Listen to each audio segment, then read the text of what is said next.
Assalamualaikum warahmatullahi wabarakatuh. Perkenalkan, nama saya Ahmadi Suryanata. Di sini saya akan membahas mengenai gambaran struktur atom dan sistem periodik unsur. Struktur atom merupakan susunan partikel dasar dalam atom. Konsep atom sendiri sudah ditemukan sejak lama yang awal mulanya dicetuskan oleh Demokritus, seorang filsuf Yunani pada 15 abad sebelum Masehi. Ia menyatakan bahwa semua materi terdiri dari zat yang sangat kecil, berupa partikel yang tidak dapat dibagi lagi, yang disebut dengan atom. Model atom sendiri mulai berkembang mulai dari model atom Dalton sampai model atom modern. Kimia modern diawali dengan teori atom Dalton, di mana Dalton menggambarkan atom sebagai partikel terkecil yang tidak dapat dibagi lagi. Dalam model ini, atom dianggap seperti bola pejal yang padat tanpa struktur internal. Setiap unsur tersusun dari atom-atom yang identik, dan reaksi kimia terjadi ketika atom bergabung, dipisahkan, atau disusun ulang.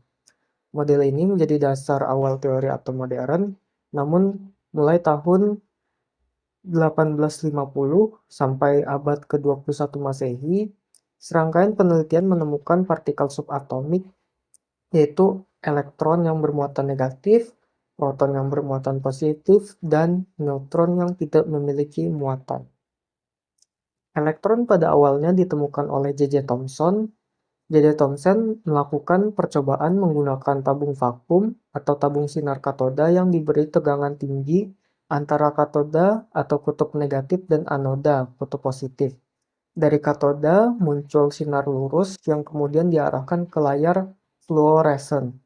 Sinar ini kemudian dikenal sebagai sinar katoda dan ternyata dapat dibolokkan oleh medan listrik dan medan magnet. Bisa kita lihat pada ilustrasi percobaan tabung sinar katoda di sini.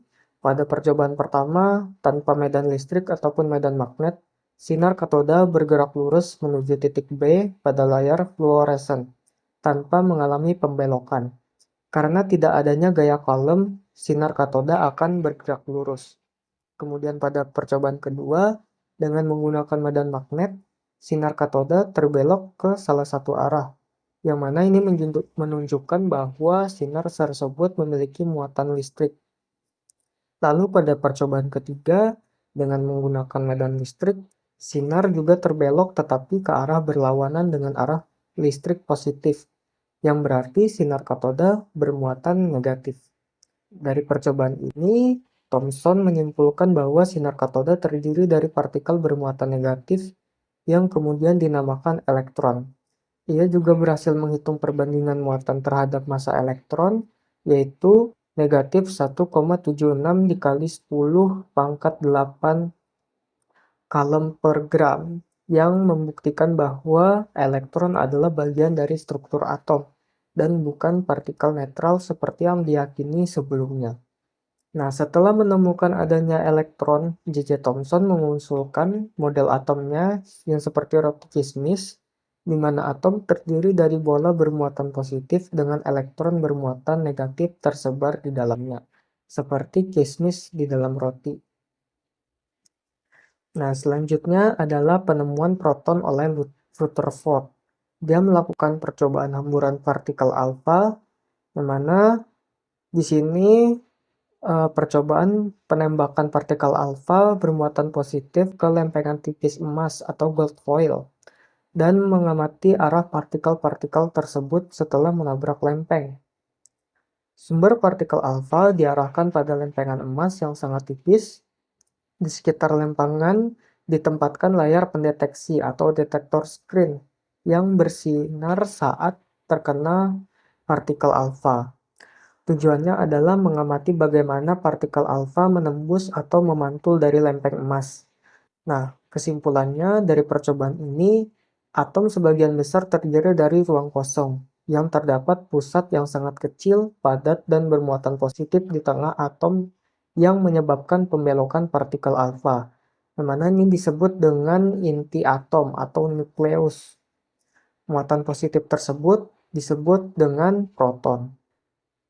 Nah, melalui percobaan ini, Rutherford menemukan bahwa atom memiliki inti yang sangat kecil, padat, dan bermuatan positif. Elektron mengelilingi inti tersebut dan sebagian besar volume atom adalah ruang kosong. Selanjutnya yaitu model atom Bohr. Dia mengembangkan model Rutherford dengan menambahkan konsep tingkat energi, yang menyatakan bahwa elektron bergerak mengelilingi inti dalam lintasan-lintasan tertentu, yang disebut dengan kulit, tanpa memancarkan energi. Elektron hanya dapat berpindah antar lintasan dengan menyerap atau melepaskan energi dalam bentuk foton. Model ini menjelaskan spektrum atom hidrogen. Nah, setelah kita bahas bahwa dalam model atom Bohr, elektron hanya bisa berada di tingkat energi tertentu. Sekarang kita masuk ke bukti eksperimennya, yaitu melalui spektrum cahaya.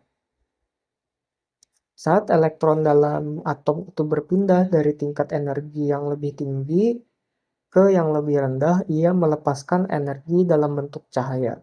Nah, cahaya ini kita bisa lihat dalam bentuk spektrum emisi. Nah, tapi uniknya bukan semua warna yang muncul. Yang kita lihat justru adalah garis-garis warna tertentu saja, yang mana ini disebut dengan spektrum garis.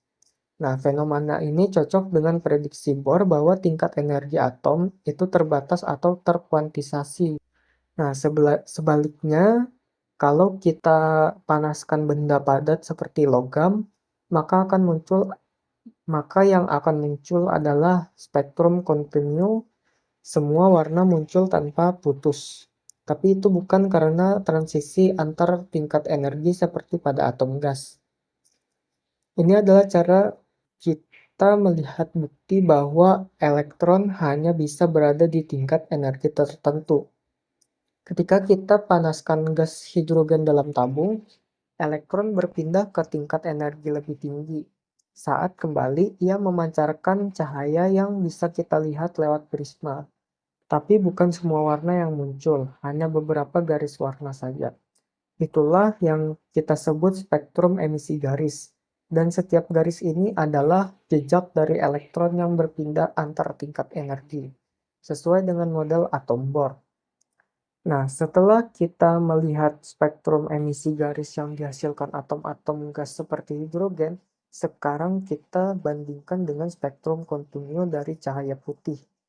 Saat cahaya putih dari sumber panas seperti lampu pijar dilewatkan melalui prisma, kita bisa melihat semua warna tampak dari merah hingga ungu tanpa ada celah. Ini disebut dengan spektrum kontinu dan biasanya dihasilkan oleh benda padat atau cair yang dipanaskan. Spektrum ini menunjukkan bahwa cahaya putih terdiri dari campuran semua panjang gelombang cahaya tampak. Kemudian untuk model atom modern, didasarkan pada mekanika kuantum yang menyatakan bahwa elektron tidak bergerak dalam lintasan tetap, melainkan berada dalam orbital atau awan elektron, yaitu daerah dengan probabilitas tinggi menemukan prinsip ketidakpastian Heisenberg dan fungsi gelombang Schrödinger untuk menggambarkan perilaku elektron. Selanjutnya kita bahas mengenai sistem periodik unsur, yang mana daftar unsur di tabel periodik ini disusun berdasarkan konfigurasi elektron. Unsur dalam suatu jalur vertikal mempunyai struktur terluar yang sama. Oleh karena itu, mempunyai sifat kimia yang mirip. Jalur ini disebut golongan. Ada beberapa perubahan sifat kimia secara teratur dalam suatu jalur horizontal, yaitu disebut dengan perioda. Adapun sifat periodik yaitu yang pertama adalah jari-jari atom, yaitu jarak inti atom ke elektron terluar atau setengah kali ikatan kovalen molekul unsur diatomik.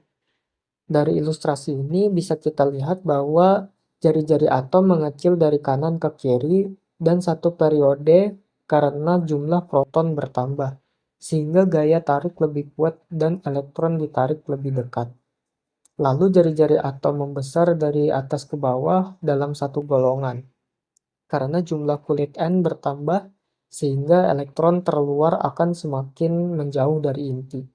Jari-jari atom berkisar 70 angstrom sampai dengan 290 angstrom. Sifat periodik yang kedua yaitu energi ionisasi, yaitu energi yang dibutuhkan untuk memindahkan satu elektron dari keadaan terisolasi atom gas atau ion dalam keadaan dasar. Lalu yang terakhir adalah sifat periodik ketiga, yaitu afinitas elektron, yaitu jumlah energi yang dikeluarkan karena penambahan elektron pada keadaan dasar.